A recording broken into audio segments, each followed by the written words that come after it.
Buenas tardes para todos, bienvenidos a su noticiero Lee Infonews, donde le traeremos lo mejor de las noticias y de la actualidad.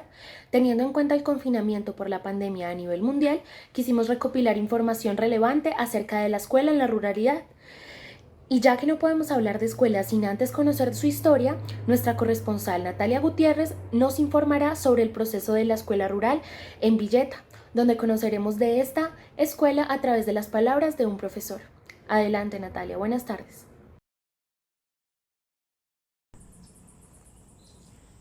Hola Valeria, reportando desde Villeta, Cundinamarca. El día de hoy me encuentro en la escuela rural El Balsal.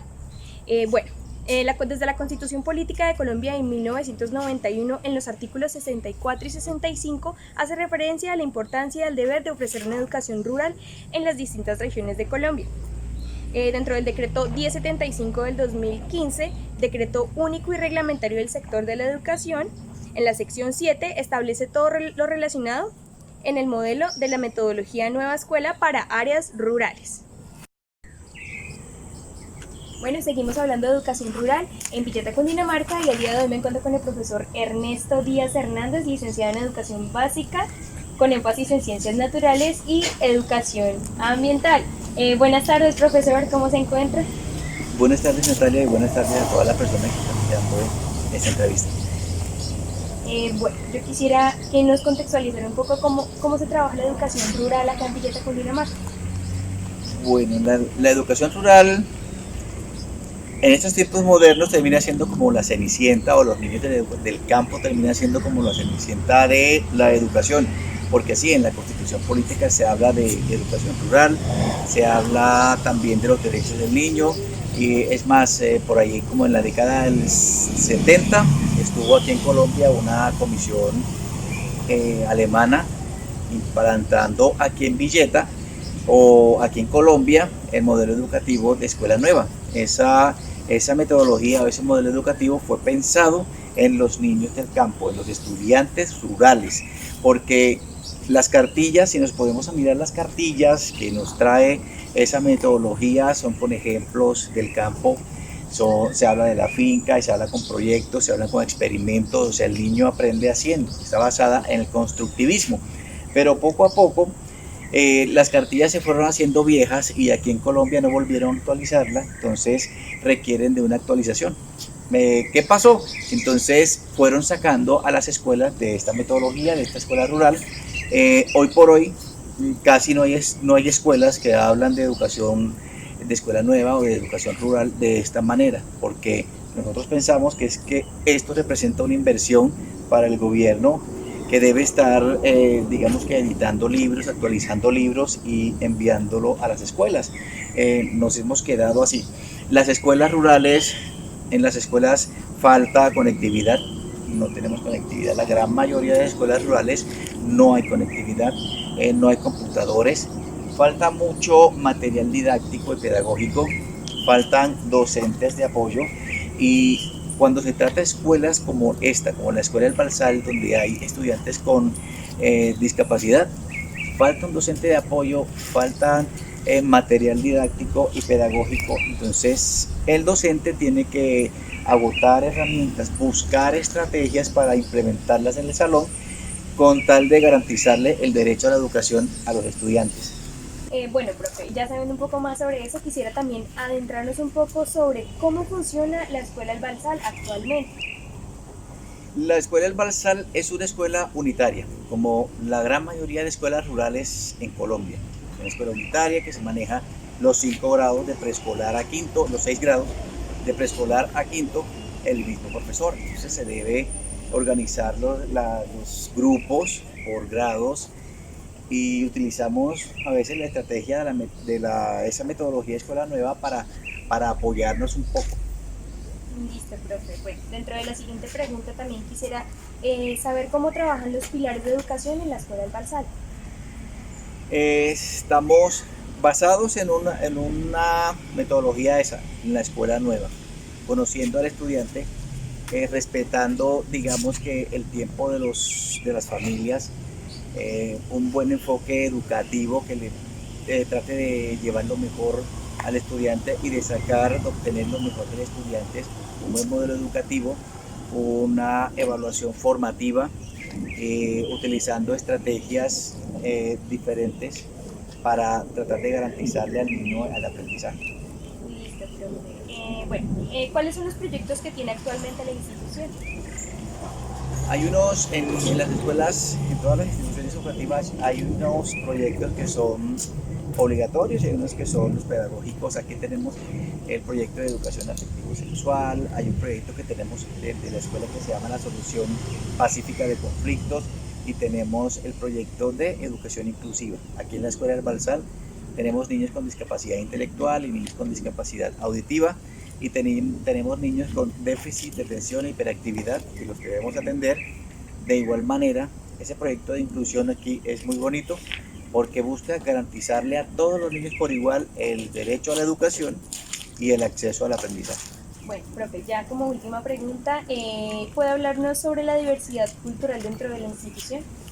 Claro que sí, o sea, todas las escuelas, las instituciones educativas deben tener en cuenta la cultura de los niños, de dónde son los estudiantes y respetar esas culturas. Aquí en la escuela del Balsal, aparte de que tenemos niños con discapacidad, tenemos niños de distintas regiones del país, tenemos niños que vienen desplazados por el conflicto armado, tenemos niños pertenecientes a unas etnias indígenas, tenemos de los maguces del Guaviare y tenemos unos niños del Dobio Cauca, de los países del Dobio Cauca. Entonces uno debe educarlos respetando la cultura de cada uno de ellos y enseñándoles la cultura de aquí de Villeta. Listo, profe. Muchísimas gracias, profe, por la entrevista del día de hoy. Con mucho gusto. Vale, seguimos contigo en estudio.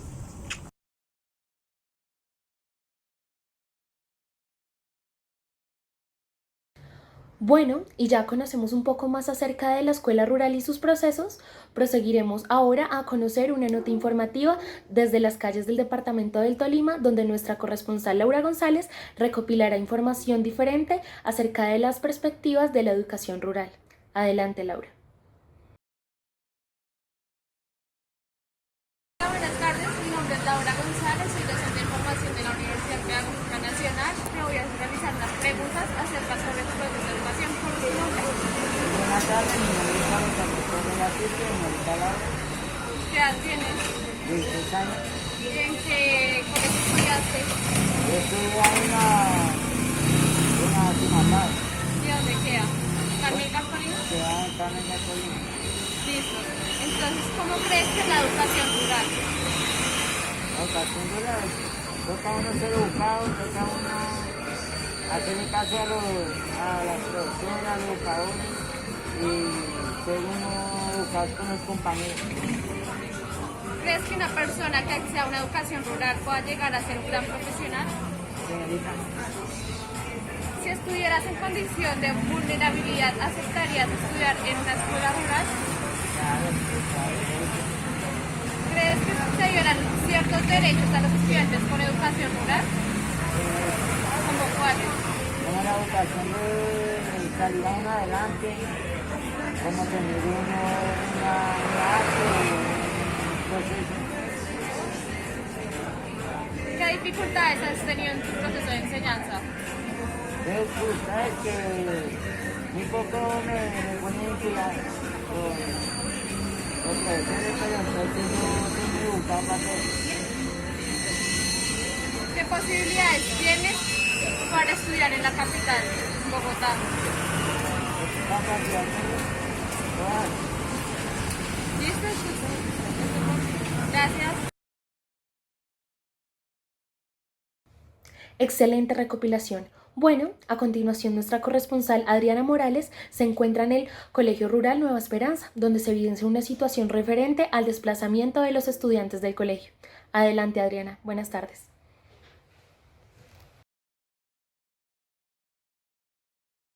Claro que sí, Valeria, buenas tardes y buenas tardes a todos. Nos encontramos en el Colegio Rural Nueva Esperanza. Estoy con la señora Mercedes. Señora Mercedes, buenas tardes. Buenas tardes.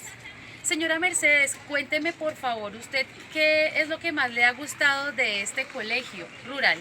De este colegio rural me ha gustado mucho la manera como enseñan los profesores que son muy deficientes con los niños, también porque tienen un colegio de inclusión para las personas con discapacidad.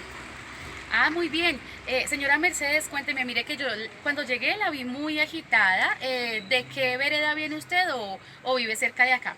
Yo vengo de una vereda de arriba de Sumapaz, ¿Cuánto tarda en llegar aquí? ¿Por qué medio lo hace? 45 minutos caminando. Caminando. Cuénteme por qué no busca de pronto un colegio que le quede más cerca a su lugar de vivienda.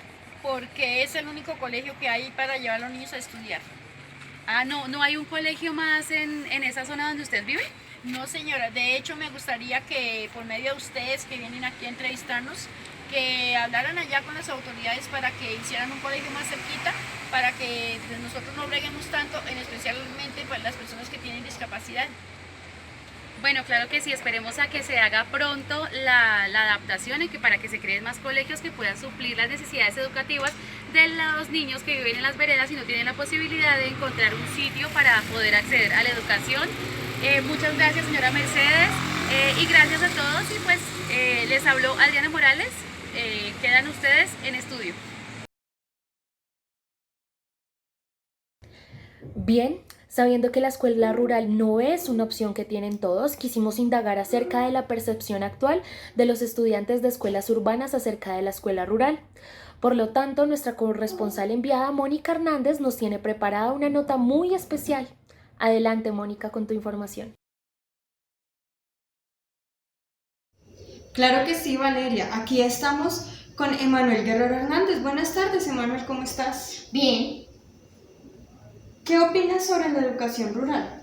que no es bonita, ¿Por qué no es bonita? porque uno yendo a la escuela, pasando lagos y pasando monstruos no es bonito. Lo que sí es bonito es estar virtual. Uno solo tiene de abrir el computador, poner el WhatsApp y entrar al link y ya. ¿Te gusta tu educación virtual?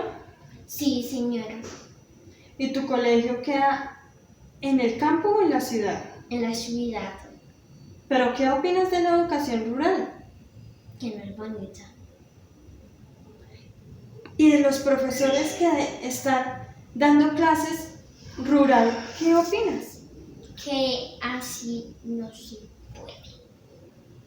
¿Por qué no se puede? Porque uno no tiene de pasar ríos ni mares porque se ahoga. Esa no es la manera. ¿No es la manera de esa educación? No, señora. ¿Y te gusta tu colegio? Sí, señora. ¿Qué es lo que más te gusta de tu colegio? Ludoteca. ¿Qué es ludoteca? Ludoteca es cuando el profesor está con los compañeros, o sea, yo, y hacemos una serie de entrevistas. Muchísimas gracias, Emanuel. Chao. Muchísimas gracias. Con usted reportó Mónica Natalia Hernández Ortiz. Gracias y continuamos en estudio, Valeria. Bueno, y esto ha sido todo por hoy en su noticiero. Esperamos que ustedes como espectadores hayan conocido mucho más acerca de la escuela rural y sus componentes. Su noticiero Lee Infonews les desea que sigan teniendo una excelente tarde y no olviden que los esperamos en la emisión de las 8 de la noche. Les informó Valeria Chaparro. Feliz día.